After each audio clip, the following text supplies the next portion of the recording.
Bonjour chers collègues, aujourd'hui je m'intéresse particulièrement à la recherche d'images.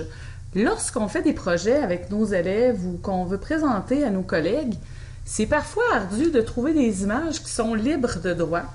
Dans le fond, évidemment, dans un milieu d'éducation, on veut respecter le droit d'auteur. Parfois, les choix nous semblent limités. Il existe plusieurs sites de banques d'images libres de droit. Certains, évidemment, proposent aussi de payer pour l'édit d'images, soit en plus grande définition ou carrément dans une banque différente. Découvrir des sites wow qui font vraiment office d'autorité en la matière.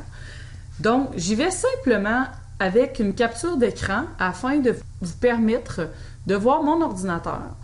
Le premier site que je vous propose, c'est PicJumbo, qui est ici, donc picjumbo.com, avec des millions d'images de haute qualité. Vous avez seulement à entrer ce que vous cherchez et à faire Search Now. Donc, évidemment, vous pouvez aussi vous abonner pour un montant forfaitaire.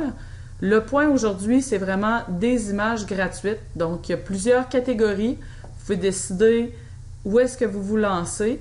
Et évidemment, ensuite, vous décidez ce que vous voulez. La plupart sont en free download, justement, afin de vous permettre de ne pas montrer aux élèves des choses sur lesquelles vous n'avez pas acquis les droits. Donc, on veut prêcher par l'exemple. À part PicJumbo, évidemment, il y a aussi Flickr, qui est une communauté dans laquelle plusieurs personnes déposent des photos. Donc, encore là, vous y allez dans le moteur de recherche en indiquant qu'est-ce que vous voulez. Mettons que moi, je cherche une photo de la Terre. Donc, je vais faire rechercher les photos. Comme là, il y a un grand nombre de résultats. Nul doute que si je clique sur une photo, je vais avoir la permission de la télécharger ici. Donc, gratuitement, dans ce cas-ci, évidemment. Un autre site que j'aime bien, c'est StockVote, qui permet de rechercher plusieurs types de photos. Évidemment, chaque site a sa particularité. Il y en a qui sont un petit peu plus professionnels, d'autres sont plus amateurs. Certains se restreignent à certaines catégories. Le but, c'est de trouver ce qui vous tente. Donc, moi, je suis enseignante de littérature, évidemment, et je veux voir un livre. Donc, ça va me donner les images qui sont supposées d'être libres de droit de cette bibliothèque-là. Donc, je fais « Wow, ça c'est beau » et je peux aller le downloader. Un autre site qui est intéressant, c'est celui-là, photol.com. Évidemment, vous pouvez faire votre recherche en anglais.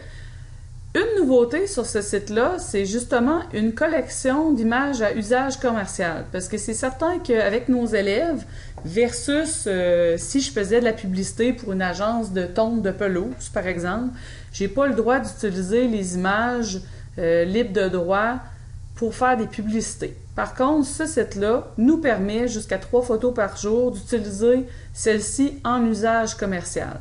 C'est des photos de super belle qualité.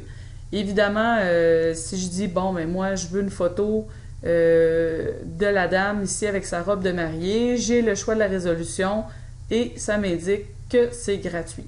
Donc, Everystock Photo, qui est aussi un autre site quand même méconnu, là, tout de même avec des photos intéressantes que les gens peuvent aller chercher.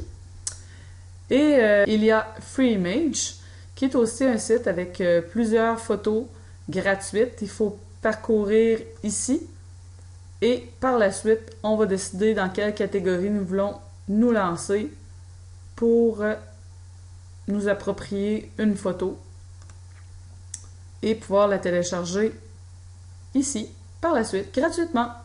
Alors, je vous souhaite une belle fin de journée!